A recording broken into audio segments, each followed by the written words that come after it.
Good morning, everybody. Oh, there's more people whenever I look this way.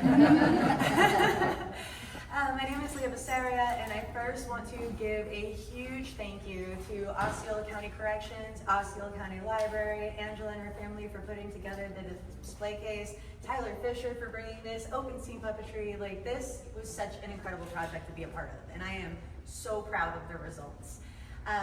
Like Ms. Holly mentioned, initially, whenever you hear puppets, especially in jail, our students who are incarcerated were also kind of looking at us like, all right. But it did not take very long at all for them to pick up the puppets, sit there and match the pieces of eyes that they wanted to do. Like, you can see, there's not a single 2-puppet set that are just alike here. So giving the people this opportunity of creative expression and being able to kind of separate themselves from what they want to say, because sometimes they're a little shy about what they want to say. Sometimes they just are reserved and they don't feel like participating. There was not a single person who did not make a puppet in these classes. Everyone participated. We did practical interview skills initially with the puppets, because when somebody is incarcerated, they're used to being yelled at all the time. They're used to being told the sum total of their mistakes, this and that's wrong, and so they're always on the defense. It's really difficult to give feedback to them without it feeling like an attack. So for the initial mock interviews, when we were using the puppets, we focused on the puppets when we were interviewing them. So even though, our student was talking, we're focused on the puppets, and that takes some of the attention away from the student and allows them to have a moment to think. A huge secondary part of this is the display.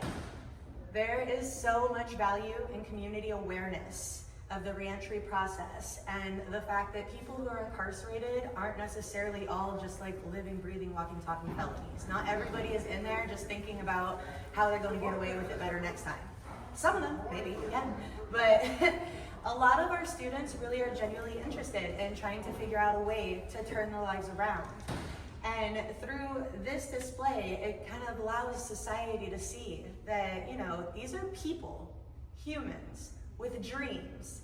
These are people who want to be engineers, chefs, breed pit skis, own a food truck. And you can look through all of these different titles and see that there's a lot going on inside these people's minds and hearts. So maybe as a society, if we would be more open to accepting, providing resources and support upon the reentry process, maybe not making them wait 7 years before they can live somewhere or have a job. Like they say, you do the crime, you do the time, but reentry is a lot more difficult than anybody who hasn't been through the system can understand. So again, and also, our students are asking when the next round of classes are. Everybody is like, okay, so when are you bringing the puppets back? Are you going to do this again?